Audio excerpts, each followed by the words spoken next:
Bonjour à tous, je vous invite à vous abonner à cette chaîne, à aimer, à partager, à commenter ces vidéos, c'est très important. C'est une manière de nous soutenir. Merci à vous tous. Bonjour Rodolphe Cart.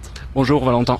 Vous êtes journaliste, collaborateur à la revue Éléments, Front Populaire et également à la revue Omerta, enfin au média Omerta.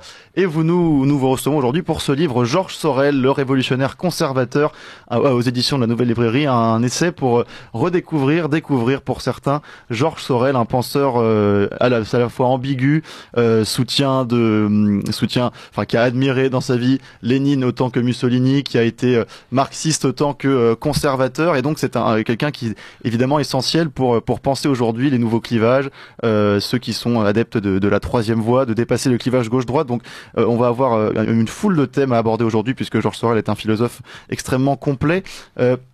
Mais je vais quand même revenir avec vous d'abord sur qui est Georges Sorel, quelle était sa vie, et puis pour présenter un peu brièvement le personnage, puis ensuite on pourra rentrer un petit peu dans le fond de sa pensée. Alors tout d'abord quelques éléments biographiques. Sorel naît en 1847 et va mourir en 1922, donc quelqu'un qui va vivre deux guerres majeures, la guerre de 1870 qui oppose la France à la Prusse, mais aussi la Première Guerre mondiale de 1914 à 1918. Mais c'est vraiment quelqu'un qui va vivre à la charnière, de toutes les mutations politiques qu'on va vivre et dont on subit encore entre guillemets les effets. C'est quelqu'un qui va s'engager par exemple au moment de l'affaire Dreyfus. Alors ce qui était assez intéressant, c'est qu'au départ il va être dreyfusard, et ensuite quand il va se rendre compte, comme tout un cas d'autres dreyfusards, comme par exemple Péguy, qu'il y a eu comme on pourrait dire une malversation, ou entre guillemets le combat légitime qu'il pouvait y avoir à la défense du capitaine Dreyfus a été orienté pour attaquer plutôt l'armée ou même par exemple l'église, alors qu'on s'en fichait un petit peu du cas du capitaine Dreyfus. Et donc c'est quelqu'un qui va vraiment concentrer, qui va vivre aussi au moment de l'expansion du mouvement syndicaliste, parce que ça c'est quelque chose dont on se rend vraiment plus compte, mais à la fin du 19e siècle et au début du 20e siècle, on a des révoltes très violentes. On a par exemple la fusillade de Draveil. On sait que par exemple à l'époque c'était Georges Clemenceau qui avait fait tirer sur les émeutiers. On sait qu'à l'époque c'est vraiment des mouvements de masse, et vraiment il y a vraiment des possibilités de changement très intéressantes. Et aussi c'est aussi évidemment quelqu'un qui va vivre au moment d'un changement de régime majeur de l'histoire de France. C'est le moment où on passe de l'empire de Louis-Napoléon Bonaparte à la Troisième République, et avec tous les corollaires politiques et les mutations qui vont s'en suivre. Alors bien sûr, et j'ai oublié de préciser aussi que dans le même temps que votre livre sortait aux éditions Crisis, le livre phare de Georges Sorel, Les Réflexions sur la violence, puisque c'est un penseur de la violence et de l'action également, et on va avoir l'occasion aussi de revenir forcément, de faire des parallèles avec l'actualité, puisque bien qu'il soit un adepte de la violence, je ne suis pas sûr qu'il aurait été forcément favorable aux émeutes qui ont parcouru l'actualité de ces derniers jours. Mais donc voilà, on voit que c'est quelqu'un qui est à la charnière de nombreux régimes, d'ailleurs qui va aussi beaucoup changer d'opinion pendant sa vie. Exactement. Il est royaliste dans sa jeunesse, il va ensuite être extrêmement touché par le marxisme. Il est marxiste, révisionniste. Absolument. Il va devenir ensuite anarcho-syndicaliste. Voilà. Et sur la fin, on va dire juste avant la Première Guerre mondiale, il va même faire un certain rapprochement avec le courant monarchiste. En 1911, 1912, 1913, on a les cahiers le cercle Proudhon qui va émerger. Le cercle Proudhon, c'est la convergence à la fois d'une partie des syndicalistes. Alors là, l'emblème entre guillemets, la figure emblématique de ce mouvement, c'est Émile Puget, mais aussi par exemple Édouard Berthe. Et de l'autre côté, on va retrouver des monarchistes comme par exemple Georges Valois ou Henri Lagrange, qui vont essayer entre guillemets de faire une convergence des deux extrêmes, de l'extrême droite et de l'extrême gauche, justement dans un mouvement d'unification. Alors évidemment, il y a des divergences qui vont persister, mais par contre, ils vont se retrouver sur certains points, comme par exemple l'antiparlementarisme, l'antidémocratisme, et bien évidemment, l'opposition face aux plutocraties financières, parce que la Troisième République, c'est vraiment entre guillemets, on se souvient du scandale Stavinsky, ce genre de choses, ça va vraiment être ouais voilà exactement. Donc là aussi même si il va jamais participer à ces cahiers directement, on voit qu'il y avait vraiment à l'époque une émulsion intellectuelle qui était vraiment intéressante à mon avis. Absolument, et qui permet de penser aussi aujourd'hui par-delà le clivage gauche-droite, et en fait finalement envisager au moins un rapprochement de ces deux faces de l'antilibéralisme. Je voulais quand même revenir d'abord à sa pensée, donc aux choses qui ont été chères à sa vie ou qu'il a maintenues dans toute sa vie. D'abord il y a cette haine de la bourgeoisie, là on va pouvoir continuer sur cette Troisième République, puisqu'il tire notamment vraiment son marxisme d'abord d'une haine de la bourgeoisie. Cette haine, elle n'est pas seulement économique, puisque vraiment la valeur phare finalement de sa pensée, c'est la morale. Je pense que on peut être d'accord pour dire pour postuler cette chose. Et donc ce qui va guider sa vie, c'est le besoin de retrouver finalement une morale, on va dire chevaleresque, en tout cas héroïque, ce qui fait qu'il se trouve finalement aux confins d'une sorte de nietzschéisme où il va vouloir retrouver cette morale, et puis en même temps la défense des travailleurs, puisque c'est aux travailleurs qu'il va vouloir appliquer cette morale. Donc c'est ça en fait finalement la clé de son aspect, de son double aspect révolutionnaire conservateur. Ce qui est vraiment intéressant, c'est qu'il va pas se cantonner à la seule critique économique qu'on pourrait retrouver chez les marxistes. Je me souviens d'un mot de Maurice Barrès qui appelait justement le parti marxiste le parti du ventre. Et justement, Georges Sorel, il a cette profondeur d'analyse en disant que les situations économiques sont évidemment explicatives et très déterminantes dans les comportements humains, mais il y a aussi des choses en plus qui vont s'ajouter, si je puis dire. Donc par exemple, quand il doit traiter d'une question politique, il va toujours l'appréhender sous 3 angles. Tout d'abord l'angle économique, bien évidemment, il restera marxiste même s'il participera au mouvement révisionniste ensuite et d'évolution du marxisme, il restera marxiste toute sa carrière, mais c'est aussi quelqu'un qui va avoir une analyse profonde sur le droit et sur la morale, comme vous venez de le dire. L'esprit bourgeois, ce n'est pas qu'un capital financier, qu'être détenteur des moyens de production ou même d'être propriétaire, justement des moyens de production. C'est aussi un esprit, c'est le Geist, comme disent les Allemands. Alors là, on peut retrouver des penseurs de l'époque comme Werner Sombart aussi, qui avait analysé cet esprit où il opposait l'esprit marchand à l'esprit du héros. Donc là, on va retrouver tout ce cheminement intellectuel chez Sorel. Et c'est quelqu'un, entre guillemets, qui va désenclaver et qui va sortir le marxisme de ses ornières, parce qu'il va aussi évidemment comprendre quelque chose de très important à mon avis, c'est que les mouvements, les hommes sont meus par des choses qui les dépassent et par des passions. À l'époque, faut aussi se remettre dans l'idée que fin 19e, il y a Gustave Le Bon qui va sortir son fameux livre sur la psychologie des foules. Alors là, par exemple, on peut encore faire des rapprochements avec les événements qu'on rencontre aujourd'hui. C'est que les foules, les hommes sont traversés par des pulsions irrationnelles. Et donc c'est justement là-dessus que Sorel va essayer d'appuyer en disant il faut essayer de réinstaurer dans le mouvement prolétarien ces dimensions héroïques, comme vous l'avez très bien dit. Et c'est aussi pour cela qu'il va se référer, par exemple, au mouvement des premiers chrétiens. Il disait que les premiers chrétiens, ils subissaient brimade sur brimade, et ils étaient complètement, mis au banc de la société romaine.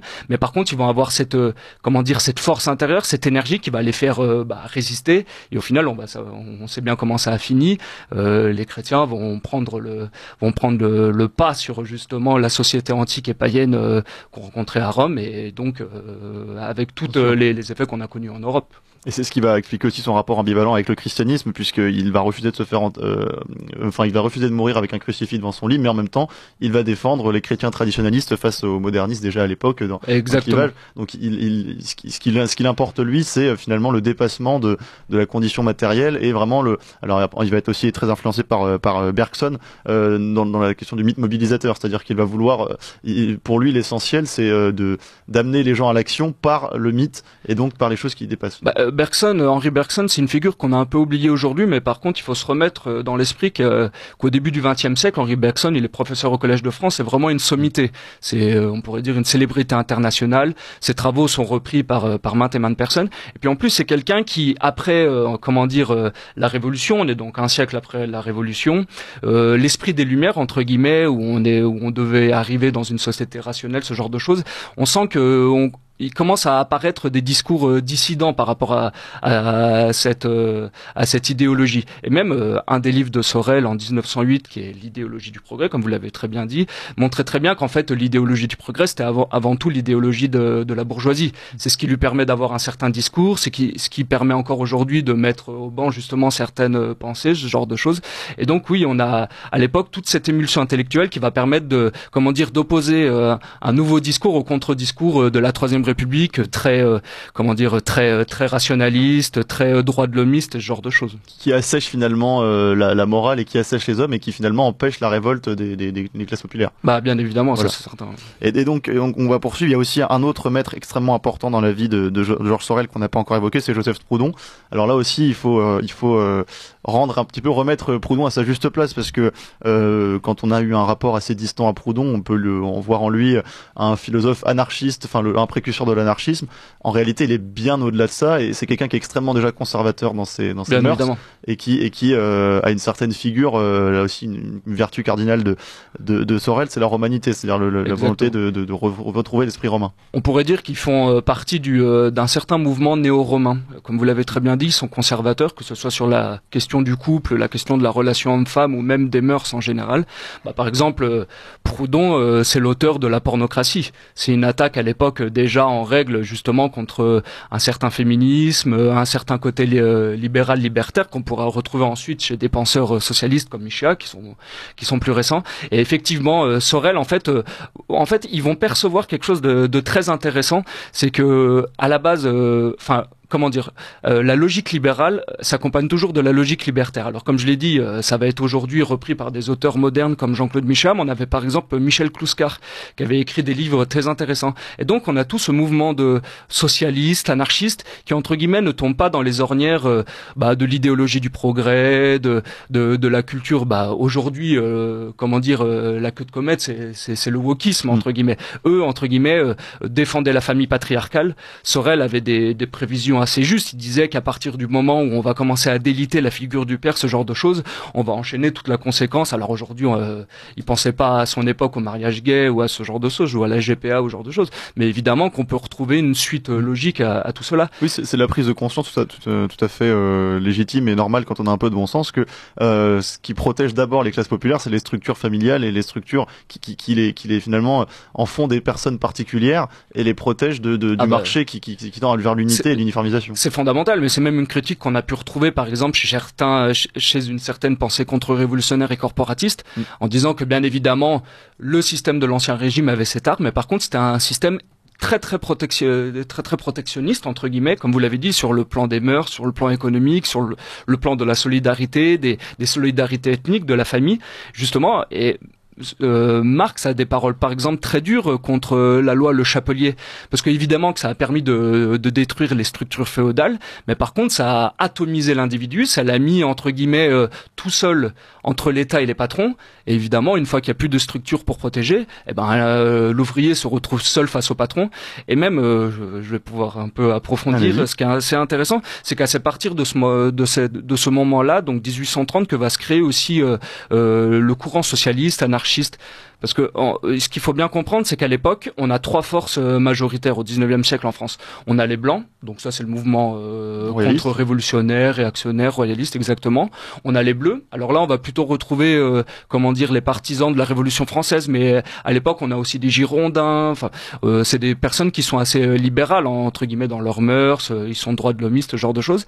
Et donc, va y avoir une troisième force. Donc là, on a bien le bleu, blanc, rouge entre guillemets. Ce sont les rouges. Là, ce sont les socialistes, les anarchistes. Alors certains vont se revendiquer de la Révolution française, bien évidemment, mais par contre ils vont apporter un nouveau discours beaucoup plus critique sur l'apparition de la société industrielle justement, et avec tous les effets désastreux que ça va entraîner sur les sociétés, sur les peuples et ce genre de choses.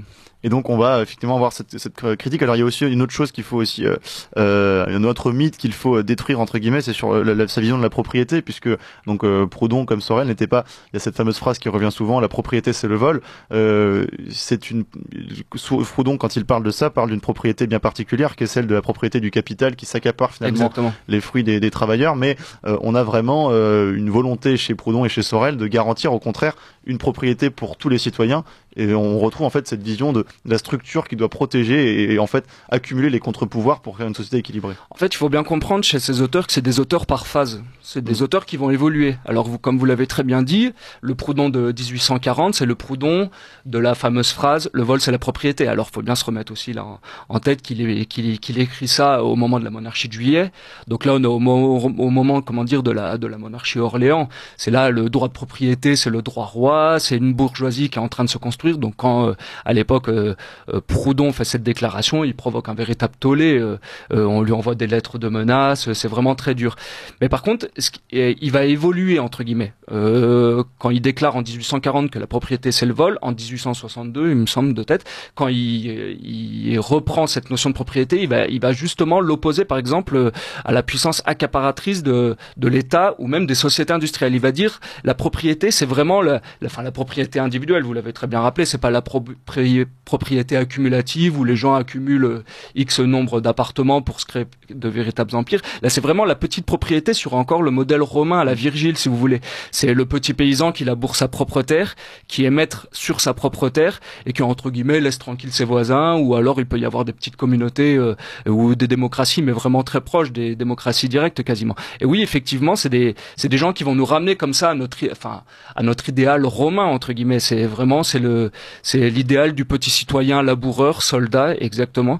Mais ce qui est drôle c'est que là chez Proudhon et chez Sorel on la trouve chez des personnes qui sont plutôt donc classées à gauche ou même qui sont athées, mais c'est aussi des présupposés idéologiques qu'on va retrouver par exemple chez des auteurs plutôt catholiques comme Chesterton, Hilaire Belloc exactement, qui vont aussi faire une glorification. Et ce qui est intéressant c'est qu'aujourd'hui on peut avoir cette protection de la propriété sans tomber dans la dérive libérale de l'accumulation ou alors de la propriété sauvage. Là on est vraiment dans une propriété enracinée, c'est-à-dire que le citoyen qui a sa propriété, il l'a hérité de ses parents, il la lèguera à ses enfants. Donc là on a vraiment un idéal de transmission, de culture, d'enracinement, et justement c'est une notion qui est à mon avis assez intéressante à opposer à la propriété libérale, déracinée, cosmopolite. Complètement, c'est un vice du capitalisme d'avoir, on va dire, perverti la propriété et fait croire d'ailleurs que le capitalisme était intéressé par la propriété alors qu'il est intéressé que par la domination et que c'est une propriété dynamique finalement accumulatrice. Vous faites bien de le rappeler. On retrouve vraiment ces auteurs de la troisième voie. On sort finalement vraiment du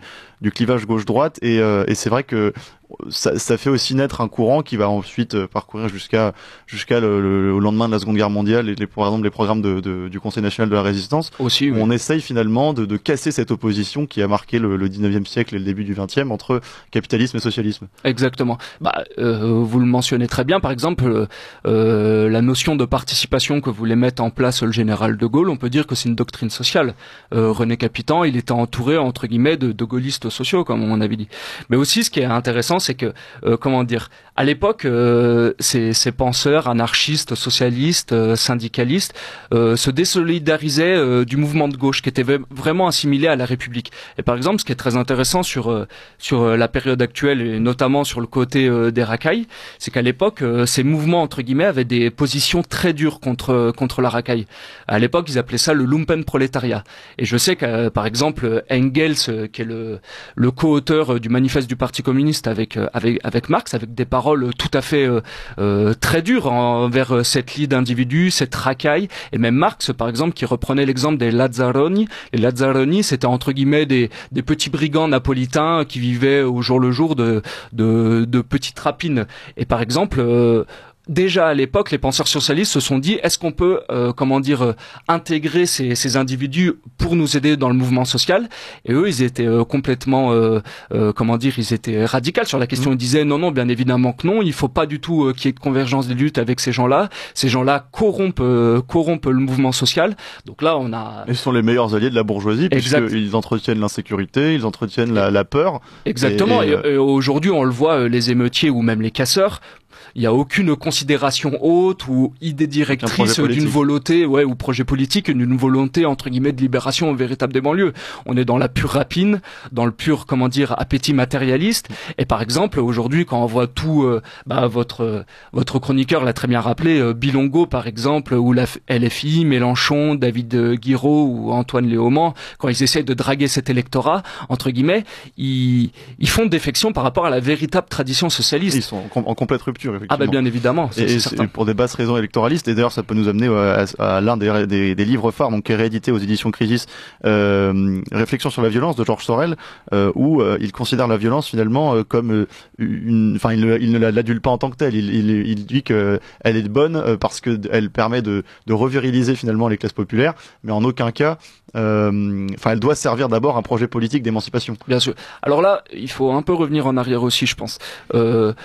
À l'époque, la doctrine entre guillemets de la tolérance, de l'exclusion de la violence au sein de la société, on peut la faire remonter, je pense, à Hobbes. Bon là, j'y vais un peu à la truelle, mais entre guillemets, Hobbes à l'époque va sortir, enfin, va comment dire, faire toutes ses thèses et son programme autour de l'État moderne, de l'État vraiment qui est là pour garantir la sécurité.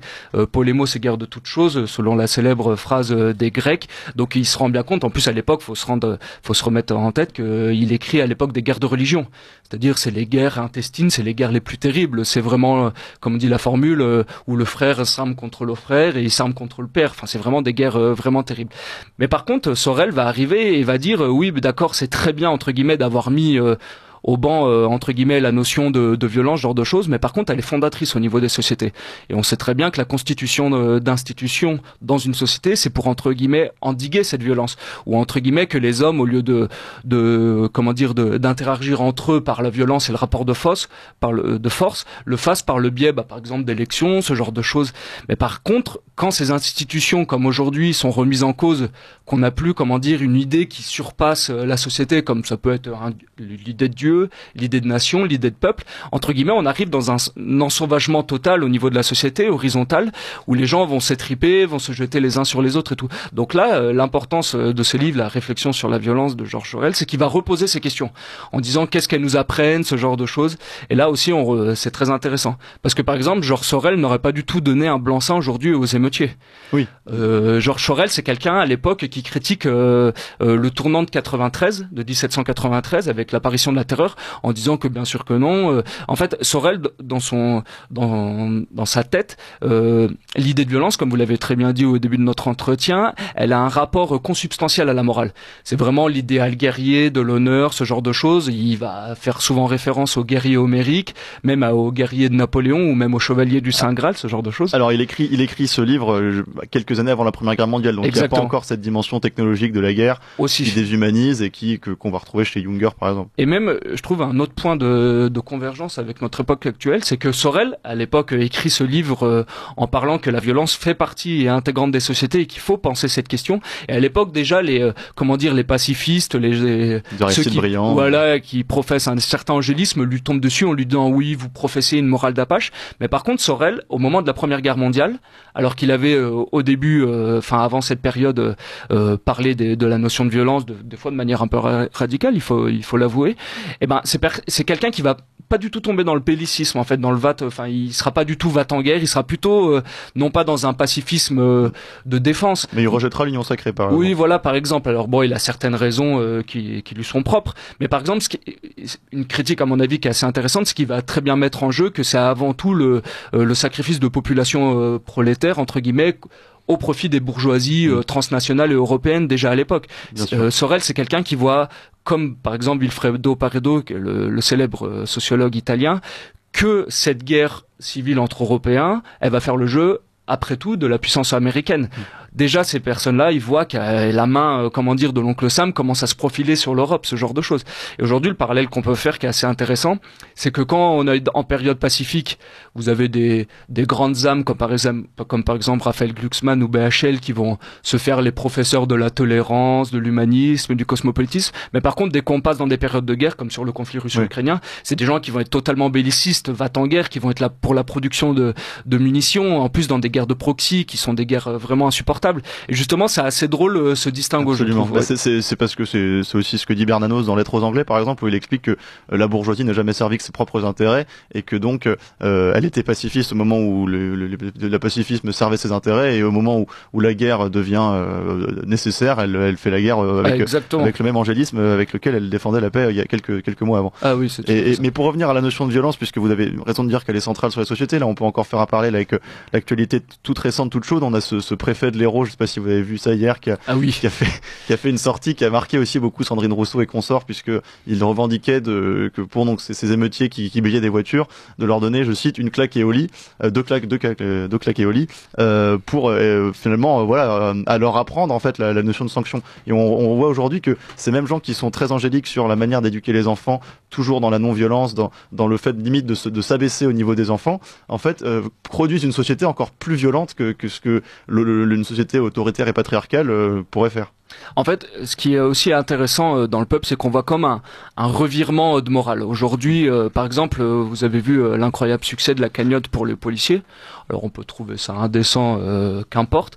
J'ai envie de dire que il y a comme un sursaut, et ça, c'est un peu en plus à la suite de l'affaire Palmade, ou même par exemple de la volonté de mettre des drag queens dans les écoles. On sent qu'il y a un certain sursaut populaire où les gens disent il y a un bon sens qui revient.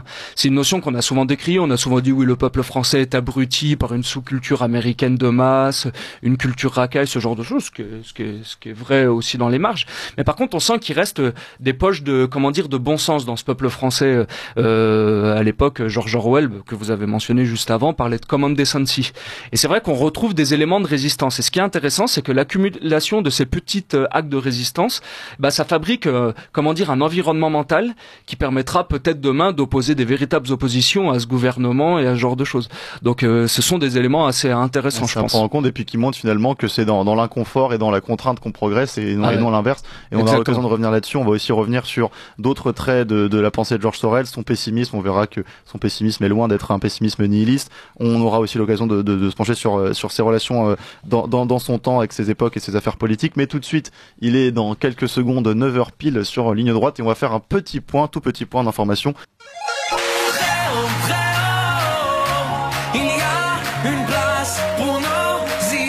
Vue de haut. Nous sommes avec toujours Rodolphe Carte, journaliste, collaborateur à la revue Éléments, Front Populaire et Omerta, auteur de cet essai aux éditions de la Nouvelle Librairie, Georges Sorel, le révolutionnaire conservateur, et puis en même temps la Nouvelle Librairie, enfin les éditions Crisis. En tout cas, on en profitait pour republier ce livre Réflexion sur la violence, le livre phare de la pensée de Georges Sorel, donc un penseur de la troisième voie, entre marxiste et conservatisme. Nous étions en train d'aborder avec Rodolphe Carte la notion de la violence, la notion de la volonté du besoin de reviriliser finalement la société pour remettre au centre des valeurs de hiérarchie. Dans la même veine, donc, on a aussi dans un rapport à l'histoire, un rapport au temps qui est fondamentalement pessimiste chez Georges Sorel. C'est aussi un autre trait de sa pensée qui le démarque autant des auteurs marxistes que d'autres auteurs. Tout simplement, alors c'est un pessimisme qui l'oppose surtout à cette espèce d'optimisme angélique, comme on le disait, des Aristides brillants, du pacifisme, et qui en fait c'est un pessimisme qui est censé finalement contraindre l'homme et pour l'amener à l'action. Donc c'est pas un pessimisme nihiliste aujourd'hui comme on pourrait voir du monde qui s'en va et dont on doit mourir en silence. C'est un pessimisme qui est censé amener à l'action. Oui, il est toujours dans cette idée de critique de l'idéologie, de l'idéologie du progrès. À l'époque, fin 19e, on a autour des gares, par exemple, la construction de ces petites roquets qui s'appellent bar de l'avenir ou bar, je sais pas, mais vous savez. Café du progrès. Ouais, Café du progrès, exactement, ce genre de choses. On a aussi toutes les expositions universelles. Entre guillemets, l'humanité est confiante. On a le développement du scientisme, du positivisme. On a vraiment on a vraiment dans la tête qu'on quitte les temps obscurs anciens, ceux des préjugés, ce genre de choses, pour arriver vers les temps lumineux d'une humanité réunie, qui est plus de guerre, ce genre de choses. Un écrivain qui est par exemple assez emblématique de cette époque, c'est Victor Hugo. Victor Hugo, il a une position assez angélique. Pour lui, c'est la fin, ça sera demain les États-Unis d'Europe. C'est la fin. On a aussi, ce qui est assez intéressant, c'est le développement du réseau ferroviaire. Tous les hommes vont être demain en connexion, ce genre de choses. Or, on s'est bien rendu compte que plus on amenait de mondialisation dans le monde, plus on avait de balkanisation. C'est la fameuse formule de Régis Debray. C'est que plus les gens, entre guillemets, sont déracinés, plus par, un retour un peu cathartique ou un retour de braquet vont se recroqueviller, sur leurs identités, revenir à ce genre de choses. Donc Sorel était quelqu'un déjà à l'époque qui avait très bien perçu cet aspect, de retournement qu'il allait avoir. Et même c'est quelqu'un qui a une bonne analyse, et là qui partage avec un autre auteur marxiste qui est Antonio Gramsci. Antonio Gramsci, il avait fait une analyse assez intéressante de l'État. Il montrait très bien qu'un État, ce n'est pas que des institutions et un État politique. C'est aussi la société civile. La société civile, c'est-à-dire les universitaires, les médias, les associations, le monde culturel. Et aujourd'hui, on l'a très bien vu, par exemple, au moment où on reprochait entre guillemets un autre camp, là, je mets en gros, de faire de la réappropriation sur le cas de la jeune Lola, par exemple. On se souvient qu'à l'époque, on avait une condamnation du gouvernement, mais aussi de toutes ces instances supplétives, entre guillemets. Et Gramsci avait une très bonne lecture là-dessus, parce qu'il s'était bien rendu compte que le système a une deuxième peau, et c'est cette deuxième peau de la société civile qui est parfois très dure à percer pour entre guillemets arriver à l'état politique. Et aujourd'hui, pour en revenir à ce que je disais avant sur notre génération, je trouve qu'il y a un changement là. Par contre, une certaine bascule, entre guillemets, quand nous sommes entre guillemets de nous interdire de revendiquer la mort de Leloir, de vouloir défendre entre guillemets les nôtres, ce genre de choses. Et ben entre guillemets, nous on ne marche plus. Et là, j'ai vu une certaine différence, par exemple, avec certaines générations qui nous ont précédés, qui étaient, comment dire, acculées par une chape de plomb moral, qui avaient du mal à exprimer leurs idées. Je trouve que dans notre génération, on retrouve des éléments où on avance à visage découvert. Bien sûr. C'est pas forcément c'est pas une question de fierté, mais on assume ce qu'on est, on est français, on est européen, on a envie de conserver et de faire persévérer la grande nation entre guillemets.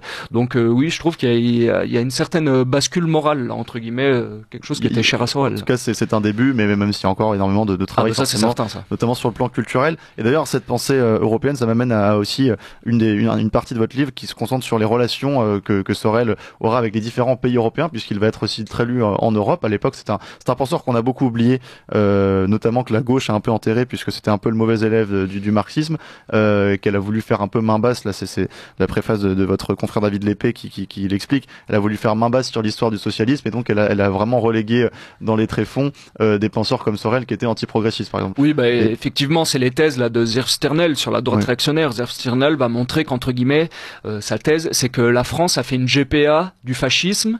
Entre guillemets, c'est elle qui a amené les idées d'antirationalisme, de critique des Lumières, qui entre guillemets se seront développées en Allemagne et notamment en Italie.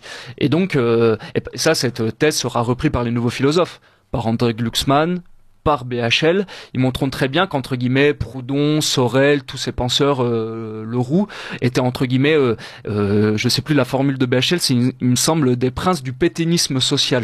Donc là, on voit déjà les liens, mais on sait très bien aujourd'hui que c'est plus dans la formule que dans le concept philosophique. Exactement. Bon, on sait que ces thèses aujourd'hui ont été démontées. Par exemple, le préfacier de la réédition des Réflexions sur la violence par Pierre-André Taguieff. On sait qu'elles ont été démontées aussi par Jacques Julliard. Oui, donc c'est des gens susceptibles d'un fascisme très aigu. Exactement. Et donc là aussi, c'est très intéressant cette bascule de la gauche, où à l'époque ces gens ne se présentaient pas comme gauche, mais donc à cette époque vont entre guillemets maintenant se dire comme gauche. Et entre guillemets pour moi le véritable dernier clou dans le cercueil de ce socialisme qui était enraciné, populaire et entre guillemets originel, c'est la note Terra Nova en 2008. Alors là, pareil pour le rappeler à nos auditeurs, la note Terra Nova, c'est une note que va faire, c'est une fondation qui va être créée par Olivier Ferrand en 2008. En fait, elle va être créée à la suite de l'élection de Barack Obama. Les socialistes français à l'époque se disent comment gagner les prochaines élections. Ils disent il faut prendre exemple sur le Parti démocrate américain. Alors la ligne de cette ligne Terra Nova, c'était entre guillemets d'abandonner le peuple historique. On se dit maintenant les classes populaires on les laisse, les industries de toute manière ont foutu le camp et ont été détruites. En plus ce peuple est il a un côté rance, c'est les déchiens, c'est les beaufs, c'est les gens qui votent Marine Le Pen, on va les laisser de côté. Et aujourd'hui la nouvelle alliance, ça va être entre les classes urbaines un peu bourgeoises, un peu cosmopolites, et justement la volonté de faire une convergence des luttes avec les minorités sexuelles, ce genre de choses, et aussi bien sûr avec les racisés et les habitants des banlieues.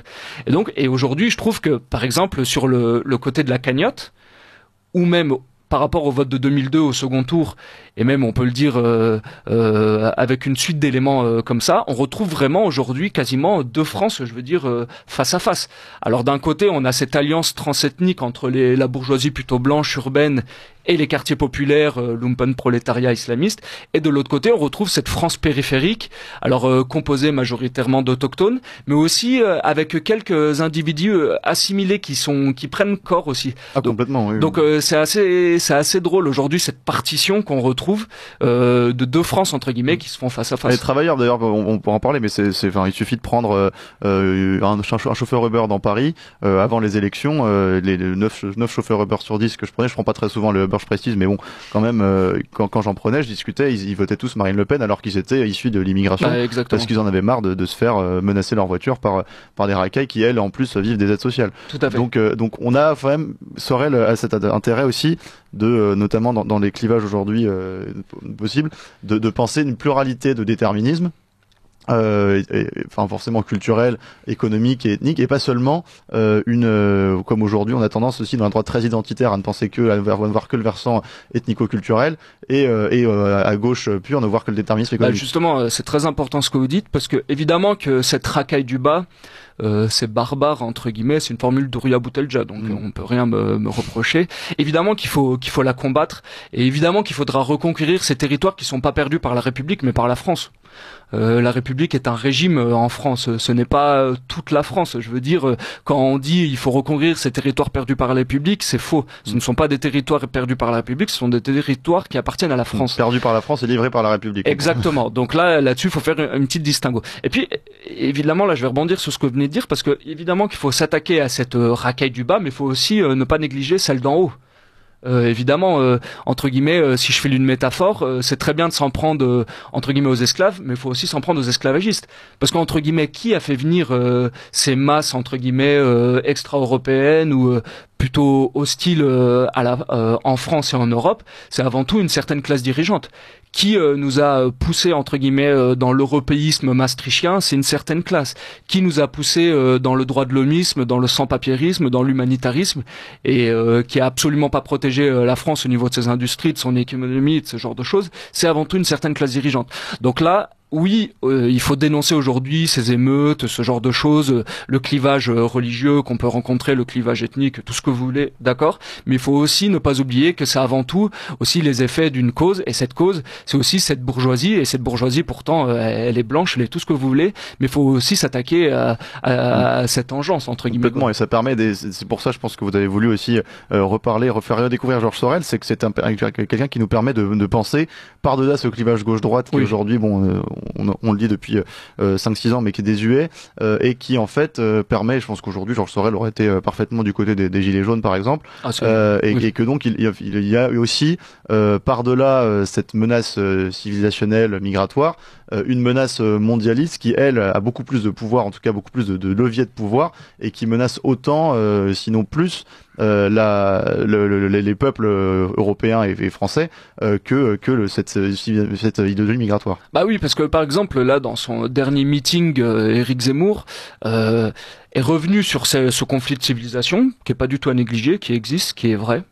Aucun reproche à dire, mais par contre il dit que il invalide comment dire le clivage populiste, ceux d'en haut, ceux d'en bas. Moi je ne pense pas du tout. Ce clivage il est d'autant plus encore prégnant, et justement j'ai envie de dire que c'est aujourd'hui un modèle d'action justement par ce modèle d'en haut, d'opposer entre guillemets de manière horizontale deux peuples sans entre guillemets aller demander des comptes à ceux d'en haut justement. Là aussi c'est pour ça il faut savoir sortir de ce piège à mon avis, dans lequel peut nous mettre aussi cette situation d'affrontement horizontal et de guerre civile comme dit en reprenant les mots d'Éric Zemmour. Non justement le clivage populiste qu'on avait déjà bien élaboré au moment des Gilets jaunes, il est encore tout à fait prégnant. Il faut encore s'en revendiquer. Et justement, c'est plutôt là, il faut avoir une lecture transversale des choses. Évidemment que le clivage droite-gauche, le clivage civilisationnel, il a encore son intérêt. Mais après, comme vous l'avez très bien dit, c'est pas l'alpha et l'oméga de la question politique. À mon sens, il faut aussi lui donner une profondeur avec cet axe, comment dire, plus économique, plus social, d'affrontement entre une classe supérieure et une classe inférieure. C'est la fameuse sécession des élites qu'avait déjà bien analysé un sociologue américain, Christopher Lush, il y a bien des années auparavant. Le Bloc populaire de Jérôme Sainte-Marie, mais ça pose aussi l'incarnation politique, puisque le Rassemblement national, pour l'instant, n'incarne pas véritablement cette entièrement, en tout cas, cette classe populaire. Il y a encore beaucoup de travailleurs qui sont, par exemple, à la France insoumise. Il y a aussi on peut pas aussi dire aujourd'hui qu'ils aient un discours extrêmement défenseur de la civilisation. En tout cas, ils essayent en tout cas de s'en défendre parce qu'ils ont toujours ils sont soumis soumis à ce clivage, cette victimisation de l'extrême droite, enfin cette accusation d'extrême droite. Donc c'est un camp qui n'est pas encore très incarné aussi. Oui, bien sûr, mais après, il faut savoir aussi, il faut regarder du point où on part. Je pense, pour revenir sur mes propos, qu'il y a un certain, une certaine évolution par rapport au fait générationnel. Et je sais que c'est un grand écart pour le Rassemblement national aujourd'hui d'incarner, cette posture populiste, mais à la fois aussi identitaire et de protectionnisme économique, mais à la fois culturel aussi des classes populaires. Je pense qu'ils le font tout de même de mieux en mieux.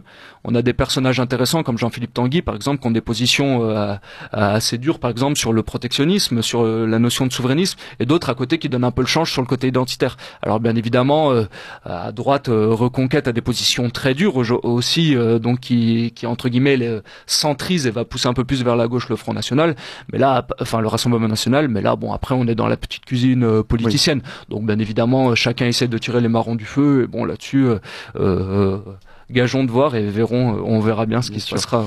Et une dernière question quand même sur ce Georges Sorel, puisque donc, alors vous l'avez déjà évoqué, il peut pas être accusé de fascisme, en tout cas il a toujours rejeté l'État, mais il a quand même été élu dans l'Europe entre l'Italie et l'Allemagne par Carl Schmitt, également par Mussolini. Mussolini s'en est revendiqué, donc et puis même Lénine également de son côté, c'était un grand admirateur de Lénine. Donc comment est-ce qu'il a pu être à la fois aux confins du bolchevisme et du fascisme plus c'est quand même un penseur extrêmement transversal, quoi. Alors oui, vous l'avez très bien dit, Mussolini, dans un entretien avec un journal espagnol, ABC, expliquait que parmi ses sources intellectuelles premières, alors il parlait de Nietzsche et même de Renan, il me semble, il mettait en premier Georges Sorel.